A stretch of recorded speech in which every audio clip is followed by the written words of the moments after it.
आइए अब एक ऐसे सवाल पर बात करते हैं जो हम सबके मन में अक्सर आता है कि एम आई रेडी। चाहे वो करियर हो या फिर कोई बड़ा फैसला हो या फिर हमारे अपने फाइनेंसेस को मैनेज ही क्यों ना करना हो। हम हमेशा सही समय यानी परफेक्ट टाइम का इंतजार करते हैं, लेकिन सच तो ये है कि the best time to plant a tree was 20 years ago, the second best time is now.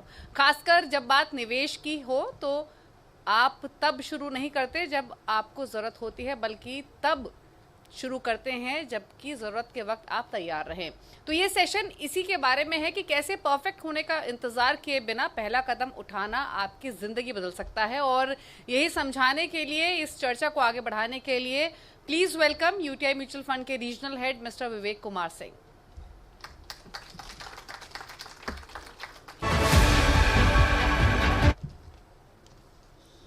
Over to you Vivek ji. Good afternoon, everyone. I hope I'm audible. Yeah. So thank you, Deepali. Sir आपने बहुत interesting session लिया और आपकी एक बात मुझे बड़ी अच्छी लगी मेंटल स्ट्रेस की, क्योंकि मेंटल स्ट्रेस की जब बात आती है तो मैं अपनी टीम को यही बोलता कि भाई ऐसा कोई कंसेप्ट नहीं है मेंटल स्ट्रेस का। जस्ट अपना काम करते जाओ और सारा कुछ जो रहेगा इट विल टेक केयर। आज का जो सेशन है फ्रेंड्स, ये फाइनेंस के ऊपर है और मैं यहाँ पर आप लोगों को जो है अपना पर्सनल एक्सपीरियंस शेयर करूँगा। और जैसा सर बोल रहे थे कि हमारे टाइम में कभी कुछ ऐसा नहीं था कि कोई कैंपस में आके बताए कि भाई आपको इन्वेस्टमेंट्स कब और क्यों शुरू करना चाहिए। तो ये सेशन में इन्वेस्टमेंट्स के अलावा मैं 3 चीज़ कवर करूँगा। पहला जो है लॉस अपॉर्चुनिटीज़ क्या होती हैं, कंपाउंडिंग के बारे में आप लोगों को पता है, और तीसरा इन्फ्लेशन के बारे में। बट उससे पहले एजुकेशन, ये एक टॉपिक ऐसा है कि हमारे पेरेंट्स हमेशा एक चीज़ ये बोलते हैं कि भाई हमारे को बहुत अच्छा एजुकेशन करना है और सब चाहते हैं कि हम एक अच्छे स्कूल कॉलेज में जाएं। और हम लोग जो है अपने कॉलेज स्कूल्स में पढ़ने के बाद इसको हमारा जो पैशन है उसको हम फॉलो करें। और पैशन हो सकता है कि मेरी सिंगिंग हो सकती है, मेरी डांसिंग हो सकती है, या मैं एक बहुत अच्छा आर्किटेक्ट हो सकता हूँ। प्रोफेशन में मैं डॉक्टर बन सकता हूँ, जैसे मैम यहाँ पर है, मैं लीगल एडवाइज़र बन सकता हूँ, मैं अपना बिजनेस ज्वाइन कर सकता हूँ और मेरे जैसे जो है हम लोग कहीं जॉब कर सकते हैं। मगर ये चारों चीज़ों का एक कनेक्शन है, और वो कनेक्शन क्या है आई विल शो यू। ये चारों चीज़ का जो कनेक्शन जो आता है वो है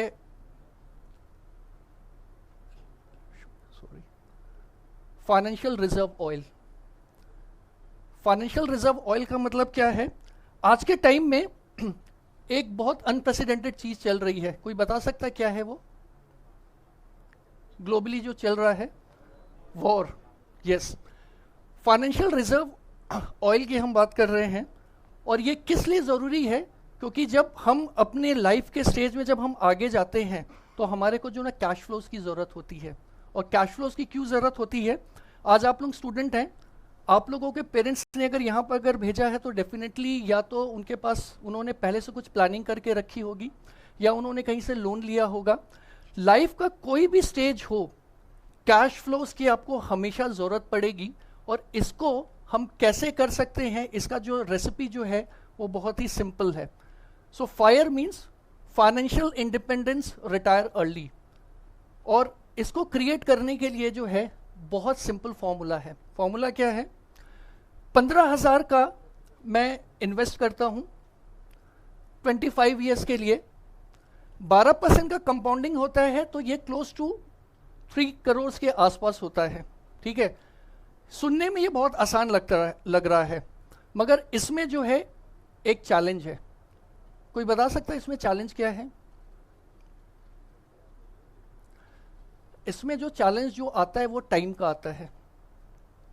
हम सभी कोई जो है वेल्दी होना चाहते हैं, पैसे कमाना चाहते हैं, और हम चाहते हैं कि हम जो इन्वेस्टमेंट जो कर रहे हैं मैं अपने फाइनेंशियल गोल में पहुंच जाऊं।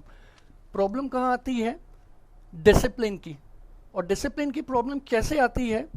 जो मैंने देखा है अपने 21 ईयर्स के करियर में, मैं इन्वेस्टमेंट स्टार्ट करता हूं और जब मार्केट बहुत शार्प करेक्शन होता है और यह बहुत लंबा करेक्शन होता है तो मैं सबसे पहले क्या करता हूं? सबसे पहले मैं अपना इन्वेस्टमेंट स्टॉप कर देता हूं मैं, और वेट करता हूं कि जब मार्केट बहुत अच्छा हो जाएगा या मेरे मुताबिक हो जाएगा तो फिर मैं इन्वेस्टमेंट स्टार्ट करूंगा। एंड फ्रेंड्स बिलीव मी, वो टाइम कभी नहीं आता है। मैं आपको एग्जांपल देता हूँ, 2020 में जब कोविड ने हिट करा, market was down close to 50%।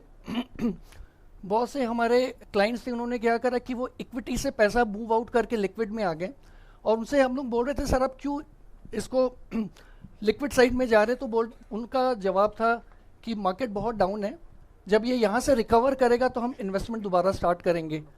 2026 में हम लोग बैठे हैं, 6 साल बीत गया, मार्केट ने मोर देन 50% का करेक्शन देके ऑल टाइम हाई लगाने के बाद नीचे आ गए, बट आज तक उनको टाइम नहीं मिला कि वो दोबारा अपना री इन्वेस्ट कर सके।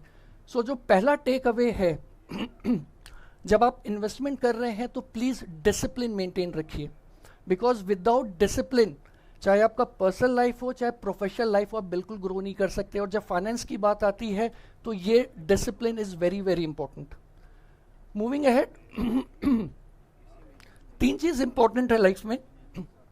Begin early, power of compounding and inflation.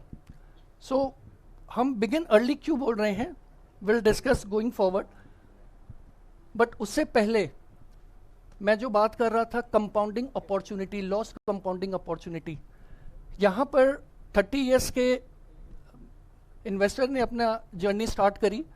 Next 3 years तक वो 30 इयर्स तक वो इन्वेस्टमेंट कर रहे हैं। 9% से उसका कॉर्पस होता है क्लोज टू 2 करोड़। 12% के हिसाब से ये क्लोज टू 3.5 करोड़ का वो कॉर्पस अपना क्रिएट करता है। बट यही अगर 0 डे से अगर वो स्टार्ट करता अपना इन्वेस्टमेंट, 60 इयर्स तक रखता, 10,000 रुपए वो इन्वेस्टमेंट कर रहा होता, तो 9% के हिसाब से 28 करोड़ बनता, और अगर 12% के हिसाब से होता तो 129 करोड़ का कॉर्पस रेडी होता। मैं अगर अपने प्रैक्टिकल एग्जांपल दूं तो मेरी एक बेटी है, she is close to 10 years. मैंने जो मिस्टेक करा था कि मैंने इन्वेस्टमेंट थोड़ा लेट स्टार्ट करी थी बट मैंने अपनी डॉटर का जो इन्वेस्टमेंट जो था, जब वो डे 1 की थी तब से मैंने उसका इन्वेस्टमेंट स्टार्ट करा विथ अ सेम अमाउंट। और मेरा ये एंडेवर रहेगा कि जब वो 25-30 इयर्स की, या जब वो जॉब करना स्टार्ट करे, तो मैं ये इन्वेस्टमेंट उसके नाम से ट्रांसफर करूंगा। और उससे सिर्फ मैं एक एडवाइस दूंगा कि तुम अपना इन्वेस्टमेंट 60 इयर्स तक कंटिन्यू रखना, एंड आई एम श्योर अगर वो उसे फॉलो करती है तो उसका जो रहेगा 129 करोड़ का कॉर्पस वो क्रिएट करेगी, जो मैं नहीं कर पाऊंगा। Why? Because I am 44 years of age. मैंने इन्वेस्टमेंट थोड़ा लेट स्टार्ट करा था, और लेट स्टार्ट करने के पीछे रीजन ये था, जैसा सर बोल रहे थे हम लोग को पता नहीं था, और उस समय इतने एवेन्यूज भी नहीं थे जहां कि हम अपना इन्वेस्टमेंट करके जो अपना कॉर्पस तैयार कर सकते। मगर फ्रेंड्स, आप लोगों के पास एक बहुत अच्छी अपॉर्चुनिटी है। अगर आप अभी से अपनी ये जर्नी स्टार्ट करते हैं और यहां पर हम लोगों ने शो करा है, ये सेंसेक्स की जर्नी है। 1 अप्रैल 1979 में जिसने 1 लाख रुपए इन्वेस्ट किया था, आज के टाइम में आप उसकी वैल्यू देखेंगे इट इज 6.6 करोड़ की वैल्यू है with a compounding growth of 15%। अब बहुत से लोग पूछेंगे कि सर कितने लोगों ने वो इन्वेस्टमेंट करके रखा था, मेरे पास वो डेटा नहीं है, बट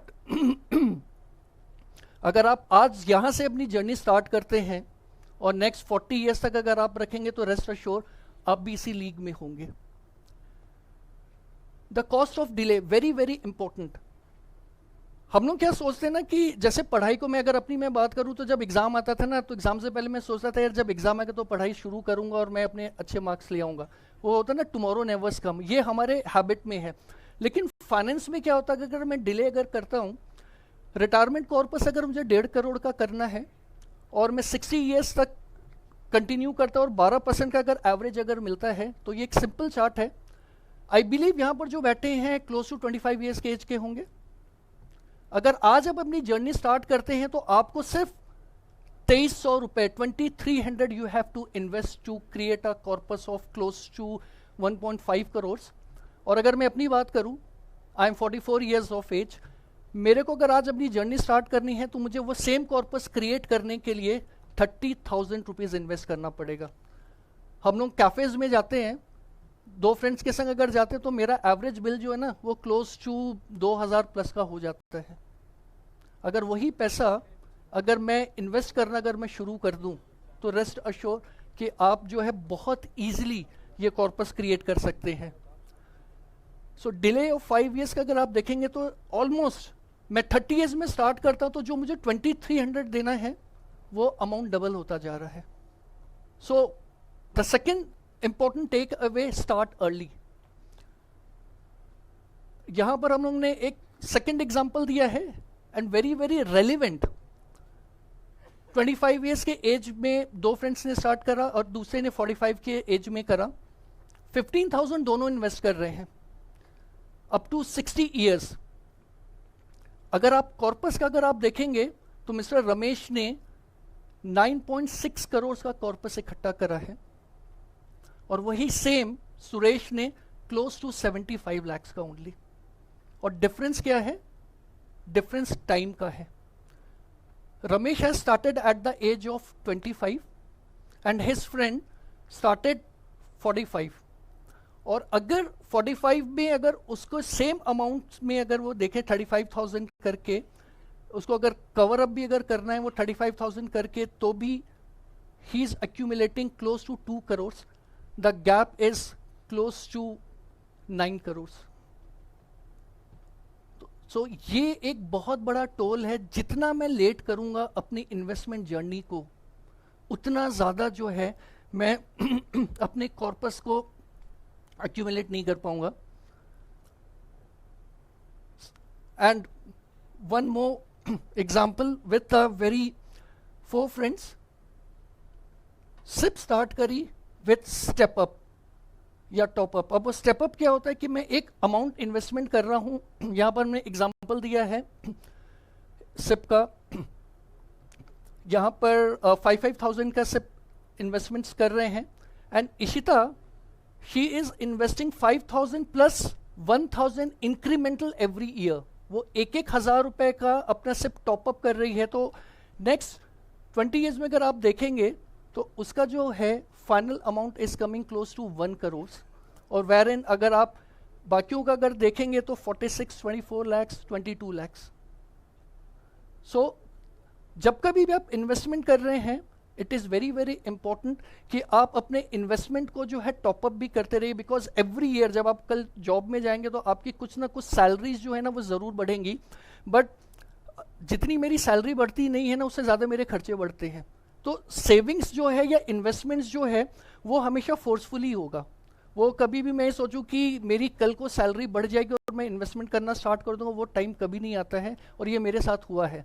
मैं हमेशा ये सोचता था कि जब मेरी एक बहुत अच्छी सैलरी हो जाएगी उसके बाद मैं इन्वेस्टमेंट करूंगा। मेरी सैलरी भी बहुत अच्छी हो गई, बट मेरी जो था इन्वेस्टमेंट जो बढ़ाना चाहिए था, जिस लेवल पे बढ़ाना चाहिए था वो नहीं हो पाया।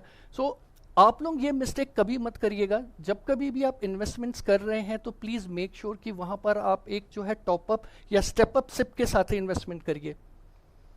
Now the power of compounding, इसके बारे में किसने नहीं सुना है वो हाथ उठाए। कंपाउंडिंग के बारे में सभी आपने नहीं सुना है? ओके ठीक है। तो हम लोग एल्बर्ट आइंस्टाइन का नाम सुना है? ओके उन्होंने क्या बोला था कि power of compounding is the 8th wonder of the world. और वो कैसे है मैं 2 स्लाइड्स में just I will show you. So एक गेम हम खेलते हैं। आप लोगों को क्या करना है, अपने पेरेंट्स से बोलना है कि नेक्स्ट 31 डेज तक जो भी वो 1 रुपये दे रहे हैं, आज 1 रुपये दे रहे हैं, उसको डेली डबल डबल करते जाए। तो आज मैं 1 रुपये देंगे, कल 2 रुपये देंगे, फिर 4 रुपये देंगे, फिर 6, फिर 8, फिर ऐसे ऐसे बढ़ता जाएगा। After 31 days can you guess कि वो अमाउंट कितना होगा?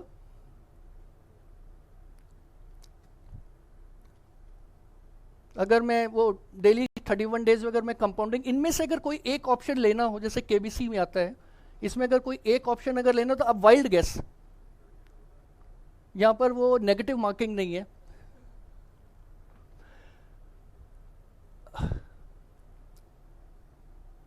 $107 crores।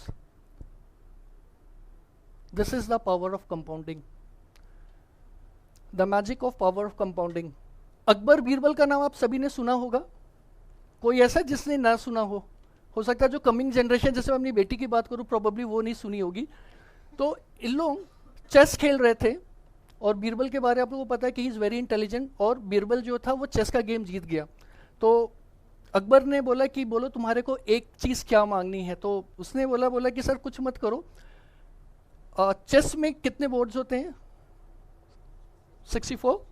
उसने सेम बोला कि आप हर बोर्ड में जो है 1 कॉइन, 2 कॉइन, 4 कॉइन, 8 कॉइन आप करते जाइए, और लास्ट में जब वो पूरे कॉइन्स रखा तो उसकी जो फाइनल जो वैल्यू बनी, can anybody read? That is, this is the power of compounding, because वो एक्यूमुलेट होता ही जाता है। और ये फिगर में बहुत से लोगों को डाउट होगा, क्योंकि हम लोग ने कभी ये बड़ा फिगर कभी सोचा ही नहीं। हमारे से कोई भी, मैं जब भी इन्वेस्टर से बात करता हूँ, अगर मैं उनको बोलता हूँ कि सर आपको 50,000 की सिप करनी चाहिए, तो वो मतलब ऐसे देखता है जैसे उसको कुछ कल्चरल शॉक लगा, मैंने कुछ उसको ऐसी बात बोल दी है या अब्यूज़ कर दिया है, कि बिकॉज उसके माइंड में नहीं है कि भाई 50,000 का भी इन्वेस्टमेंट कर सकते हैं। बट अगर मैं इन्वेस्टमेंट कर रहा हूँ और टाइम दे रहा हूँ, तो रेस्ट अश्योर आप लोग भी यहाँ तक पहुँच सकते हैं। और सिंपल फॉर्मूला है, ये कंपाउंडिंग का फॉर्मूला है। और यहाँ पर हम क्यों शो कर रहे हैं? सी, लाइफ में जो है ना, 2 चीज़ें होती हैं, एक होता है इन माई कंट्रोल और दूसरा होता है not in my control. Usually हम लोग फोकस क्या करते हैं ना, which is not in our control. इस फॉर्मूले में आप बता सकते हैं कि हमारे कंट्रोल में क्या नहीं है? Sorry, rate of return, right. Rate of return हमारे कंट्रोल में है ही नहीं। हमारे कंट्रोल में क्या है? Time. But most of the time जब इन्वेस्टर आता है तो हम लोग से ये पूछता है, बोलता है कि सर ये वॉर कब रुकेगी, जिसका आंसर मेरे पास नहीं है। या बोलता है कि सर मार्केट का जो है, मार्केट अपसाइड कितना जाएगी या बॉटम कितना जाएगी, या मार्केट जो है अभी जो है गोइंग फॉरवर्ड कैसा बिहेव करेगा। वो हमारे हाथ में है ही नहीं। हमारे हाथ में क्या है? सिर्फ टाइम है। जितना ज़्यादा मैं समय अपने इन्वेस्टमेंट्स को दूंगा, वो उतना बेटर ग्रो करेगा। एंड अगेन, ये एग्जाम्पल मैं दोबारा इसलिए शो कर रहा हूं कि यहाँ पर जो ये फिगर जो बनी है, डिस्पाइट, आपने देखा हम लोग ने कुछ इंपॉर्टेंट इवेंट्स लिखे हैं, इस इंपॉर्टेंट इवेंट्स होने के बाद भी market has grown, has given a return of 15%, and this 1 lakh has become 6.54 crores with 654 times. So important is, return is important, but हमारे को focus करना है time पे। And the last, inflation. कितने लोग हैं जो इन्फ्लेशन के बारे में नहीं सुने हैं? कोई है जिसने इन्फ्लेशन के बारे में नहीं सुना हो? बट इन्फ्लेशन का जो सबसे है, whether you are a student और whether you are into any profession और whether you are working, inflation हमारे और सभी को जो है इम्पैक्ट करता है। और लेफ्ट हैंड साइड हम लोगों ने कॉइन्स दिखाए हैं। कितने लोगों ने ये कॉइन्स देखे हैं इससे पहले? वाह। कुछ टाइम के बाद बिकॉज ऑफ दिस इन्फ्लेशन, ये जो कॉइन्स होंगे ना, राइट हैंड वाले कॉइन्स होंगे वो लेफ्ट हैंड साइड चले जाएंगे। वाई? बिकॉज परचेजिंग पावर हमारी धीरे धीरे इन्फ्लेशन जो वो खत्म करता जा रहा है। और these are some of the example. भले हमारी डेली ज़रूरतों की चीज़ हो, एजुकेशन हो, हेल्थ केयर हो, बिकॉज ऑफ इन्फ्लेशन ये बढ़ता जा रहा है। एंड गोइंग फॉरवर्ड, आप लोग आज स्टूडेंट्स हैं, कल आप जॉब में जाएंगे, और अगर मैं फर्स्ट एग्जांपल लूँ ब्रेड का, 51 एक्चुअली ये 55 रुपीज़ हो गया है। तो जब तक आप लोग जाएंगे तो हो सकता है ये 51 जो रहेगा कि 6% से भी और भी ज़्यादा हो जाएगा। So inflation is eating our savings. और सबसे जो बड़ा जो इन्फ्लेशन है आज, वैसे इंडिया में जो सबसे बिगेस्ट जो 2 चैलेंजेस है, एक तो health care is very very costly और आने वाले टाइम में और हेल्थ केयर कॉस्टली होगा, and second is education. But जो ये कल के जो लग्जरीज जो थी वो आज की जो है ना वो नेसेसिटी हो गई है। जब मैंने अपना जॉब स्टार्ट करा था तो आईफोन के बारे में तो पता ही नहीं था, बट आज के टाइम में स्टूडेंट्स के हाथ में भी जो आईफोन और महंगे महंगे गैजेट्स रहते हैं। सेम अगर मैं ड्रेस की अगर मैं बात करूं तो हम लोग ने जब 2003 में I have started my career, तो उस समय बहुत इतने ब्रांड कॉन्शियस नहीं रहा करते थे, बट आज के टाइम में अगर मुझे एक छोटी सी पार्टी में भी जाना है तो वो पूरा एक अच्छी खासी शॉपिंग होती है। सो ये गोइंग फॉरवर्ड जो रहेगा ये कंटिन्यू रहेगा, बट इसके लिए हमारे को प्रिपेयर रहना है। एंड 2 स्लाइड्स में दूंगा। आईफोन इन 2007 में मैंने आईफोन 500 रुपए का खरीदा और आज उसकी वैल्यू जो है डेप्रिशिएट होके 500 रुपए की है। बट उस टाइम में अगर मैंने आईफोन का अगर शेयर खरीदा होता तो इसकी वैल्यू जो है यूएसडी टर्म्स में 63 टाइम्स ग्रो करी होती, और अगर मैं आईएनआर की अगर मैं बात करूं तो 112 times. Maruti well known name है, सभी के घर में है। 2003 में 3 लाख की थी, आज की वैल्यू 15,000, 20% डाउन। बट अगर कोई स्मार्ट इन्वेस्टर होता तो अगर उसके मारुति के अगर शेयर भी खरीद लिया होता तो उसकी वैल्यू जो है आज 103 टाइम्स ग्रोथ है। मे बी मैं कुछ लग्जरी गाड़ी खरीद सकता है। और मैं आपको अपना पर्सनल एग्जांपल दूंगा, मैं जो गाड़ी अभी यूज़ कर रहा हूँ वो 1200 सीसी की है। 5 सालों की मेरी वाइफ बोलती है लेट्स चेंज दिस कार। मैं उसको एक एग्जांपल देता हूँ, मैं बोलता जो कार हम में जो स्पेंड करके जो ईएमआई भरेंगे उससे बेटर है कि हम उसको जो ना इन्वेस्टमेंट करते हैं, यार may be 5 years down the line I am very sure कि उसका रिटर्न जो रहेगा वो ज़्यादा बेटर रहेगा। बिकॉज कार जो है शोरूम से बाहर निकलते ही 20% का डेप्रिसिएशन तुरंत लगता है। तो वेरी वेरी इंपॉर्टेंट कि जब कभी भी आप लोग कुछ भी शॉपिंग करने जा रहे हैं या कुछ स्पेंड कर रहे हैं तो उसका अगर कुछ पोर्शन जो है आप इन्वेस्टमेंट्स के लिए भी रखेंगे, गोइंग फॉरवर्ड ये आप लोगों के लिए बहुत अच्छा कुशन रहेगा। So financial independence, retire early. And retire early की ऑन अ लाइटर नोट, जब मैं अपना इन्वेस्टमेंट्स देखता हूँ और जब उसका मैं कॉर्पस देखता हूँ तो मुझे बहुत एक सेटिस्फैक्शन होता है। मुझे लगता है यार कल को अगर मेरे संग बॉस के संग कुछ अनबन भी हो गई ना तो probably I can resign and I can live my life very very happily. तो इसलिए financial independence is very very important. And ये मत सोचिए कि इन्वेस्टमेंट्स की यात्रा जो है जब मैं जॉब में आऊँगा तभी स्टार्ट होती है, जो मैंने गलती करी है या बाकी लोगों ने करी थी। एंड आज के टाइम में बहुत एवेन्यूज़ है, ऑनलाइन ऑफलाइन आप कहीं से भी स्टार्ट कर सकते हैं, बट इम्पॉर्टेंट है स्टार्ट करना, पहला कदम लेना बहुत ज़रूरी है। एंड जैसे कहते हैं टुमारो नेवर कम्स, तो स्टार्ट करना है आज से आप करिए। And 3 take away, start early, know the power of compounding, last is most important, manage your lifestyle inflation. So with this, thank you very much and I wish you all a very happy, wealthy, healthy journey of your financials. Thank you.